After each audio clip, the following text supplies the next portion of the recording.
सकता है और उसकी जान भी ले सकता है, जब तक कि अगर वो अपना हेवनली एम्पायर ब्रेक थ्रू नहीं करती है। लेकिन वो करने में तो उसको 5000 साल लगेगा। उससे पहले ही आकर हो सकता है कि ज़ेंटियान उसके ऊपर हमला कर दे। तो 8 नंबर का जो रिवॉर्ड मिलने वाला था वो एक जियानवू एम्पायर नाम के बंदे को मिलने वाला होता है, जो कि एक फायर एलिमेंट का एसेंस था। वो जो जियानवू नाम का बंदा था ना, वो इमॉर्टल रैम के लेट स्टेज पे मौजूद था। अब जब किन्हान थी वो इमॉर्टल रैम के अर्ली स्टेज पे थी, उसके बाद ज़ेंटियान उसके मिड स्टेज पे था, और अब यहाँ पर जो आया था वो बंदा उसके परफेक्ट स्टेज पे था, यानी कि पीक स्टेज पे। तो सभी लोग एकदम घबरा जाते हैं कि यार 8वें नंबर पे एम्पायर रैंक के पीक स्टेज का बनता है, तो नंबर 1 रैंक पे कौन होगा। हमको तो लग रहा था कि एम्पायर रैंक के पीक स्टेज का बंदा आराम से टॉप 3 के अंदर होना चाहिए, लेकिन वो तो 8वें नंबर पे। मतलब साफ है कि इस बार की जो लिस्ट है ना टॉप 10 वाली, उसमें इतने ज्यादा स्ट्रॉन्ग बंदे हैं जिसको या फिर दुनिया ने कभी सुना ही नहीं है या जाना ही नहीं है, व फिर वो इतने ज्यादा कमाल के हैं कि दुनिया में उनके सामने कोई टिक ही नहीं सकता। तो पहले के जो 3-4 बंदे थे जिन लोगों ने कहा था कि हमारी फर्स्ट रैंकिंग पक्की है, वो लोग कहने चाहते कि यार अब तो हमें डर लगने लग गया कि हम टॉप 3 के अंदर या फर्स्ट रैंकिंग पे आ पाएंगे या नहीं आ पाएंगे, क्योंकि जब इतने ज्यादा स्ट्रॉन्ग बंदे 8वें नंबर पे हैं तो फर्स्ट पे आना बहुत ज्यादा मुश्किल लग रहा है हमें। तो अगर हमारे अलावा हमारी पहचान में, हमारी नजर में तो कोई भी बंदा नहीं जो स्ट्रॉन्ग हो, तो ऐसा कौन सा बंदा आ गया दुनिया में जो से छुपा कर रहता है, लेकिन वो इतना स्ट्रॉन्ग है कि हमारे सामने भी उसकी पावर हमसे कहीं गुना ज्यादा हो। तो इसके बाद यहाँ पर जितने भी आगे के रिवॉर्ड वगैरह थे ना, वो जल्दी जल्दी सभी को दे दिए जाते हैं।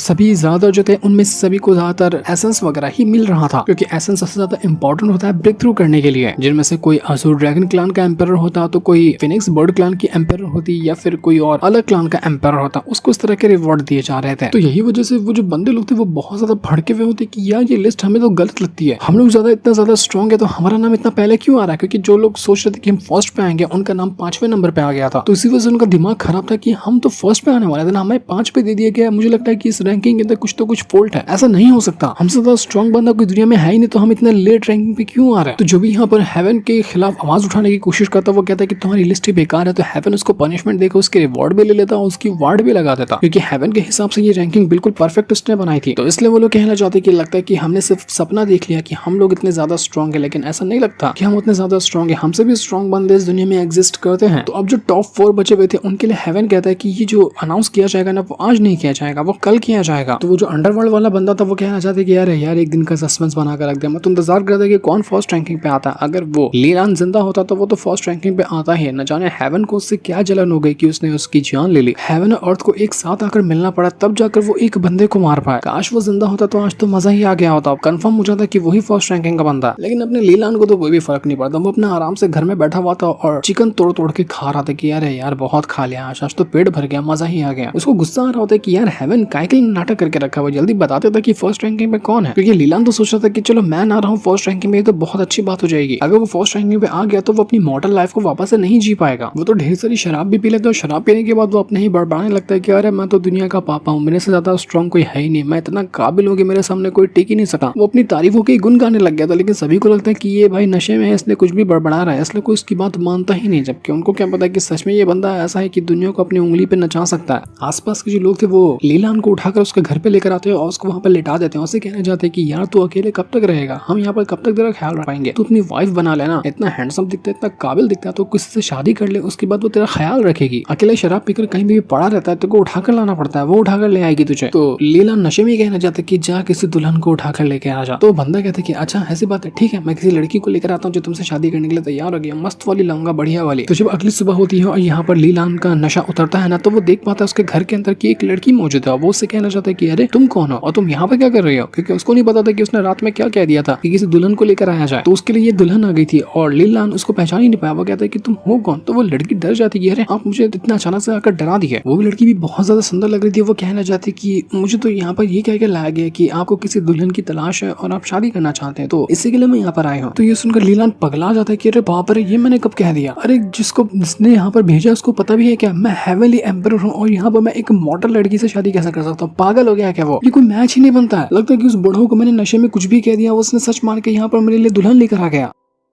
तो लीला उस लड़की से कहना चाहते कि देखो भूल जाओ, जो मैंने कहा था ना, शायद वो नशे में कुछ भी कह दिया होगा, मुझे अभी किसी दुल्हन की जरूरत नहीं, मुझे किसी लड़की की जरूरत नहीं, तुम जा सकती हो। तो ये सुनकर वो लड़की वहीं पर रोने लग जाती है कि नहीं आप ऐसा नहीं कर सकते, मैं तो बड़ी उम्मीद लगाकर यहाँ पर आई थी कि मेरी शादी होगी आपसे और मैं तो आपको पसंद भी करने लगी थी क्योंकि आप इतने ज्यादा हैंडसम है, तो आप मेरा ऐसा दिल नहीं तोड़ सकते, आप ये करेंगे तो मुझे बिल्कुल भी अच्छा नहीं लगेगा, आपको मुझे एक्सेप्ट करना ही होगा। अगर आपने नहीं किया तो मैं जाकर मर जाऊंगी। अगर आपको मुझे अपनी वाइफ नहीं बनाना तो मत बनाइए, कोई फर्क नहीं पड़ता, लेकिन आप मुझे अपने पास तो रखिए, मैं आपके लिए सारा काम कर दूंगी, सारी मदद आपके लिए कर दूंगी, क्योंकि जहाँ पर मैं रहती थी ना वहाँ पर मुझे अच्छे से नहीं रखा जाता था, वहाँ पर लोग मुझे मारते थे। तो कम से कम अगर यहाँ पर रह लूंगी तो मुझे लिए बहुत अच्छा हो जाएगा। मैं आपको कोई परेशान नहीं करूंगी। अगर 1 साल तक की मैं अगर अच्छे से नहीं रहना तो अगले साल आप मुझे निकाल देना, चल जाएगा वो भी। तो अपना लीला ने शायद सख्त दिल का लौंडा तो है नहीं, वो कहना चाहता है कि ठीक है रह लो यहाँ पर, तुम छोटे मोटे जो मेरे काम होंगे वो कर देना, लेकिन मुझे परेशान बिल्कुल भी मत करना। और थोड़ा जाकर कल्टीवेशन किया करो, यहाँ पे बैठ के टाइम पास मत करना, थोड़ी कल्टीवेशन करना, खुद को स्ट्रॉन्ग बनाने के काम करना, क्योंकि बिना कल्टीवेशन की यहाँ इस दुनिया में कौन ही सर्वाइव कर पाता है। लेकिन एक बात यहाँ पर बहुत ही मिस्टीरियस थी, क्योंकि ये जो लड़की है ना वो कोई आम लड़की नहीं है, ये पिछली लाइफ के अंदर एक बहुत ही ज्यादा कमाल की बहुत ज्यादा स्ट्रॉन्ग एम्प्रेस हुआ करती थी, लेकिन उसका ये पुनर्जन्म है। तो वो कहने लग जाती कि मुझे सिर्फ एक ऐसी जगह की तलाश थी जहां पर मैं रहकर अपनी कल्टीवेशन को वापस से इंक्रीज कर सकूं, और जब मेरे सामने ये बंदा है ये मेरी हेल्प करेगा कल्टीवेशन इंक्रीज करने में, तो बहुत अच्छी बात हो जाएगी इस लाइफ में। हालांकि वो एक मॉडल इंसान है, आम लड़की है, लेकिन असल में उसके पास पिछली लाइफ का सारा एक्सपीरियंस है। वो थोड़ी मेहनत करे तो वो खुद वापस से एक एम्प्रेस बन सकती है, बहुत ही पीक लेवल की, काफी टॉप लेवल की कल्टीवेटर बनेगी वो कहती मैं यहाँ पर सिर्फ इसलिए आई क्योंकि मैंने यहाँ पर महसूस किया कि यहाँ का स्पिरिचुअल ऑरा बहुत ज्यादा स्ट्रॉन्ग है जो मेरी कल्टीवेशन में हेल्प कर सकता है, इसलिए मैंने लीलान को बहाना करके फंसा लिया ताकि वो मुझे यहाँ पर रहने की जगह दे दे। जबकि उसको नहीं पता कि लीलान अगर चाहे तो उसको वापस से पूरी की पूरी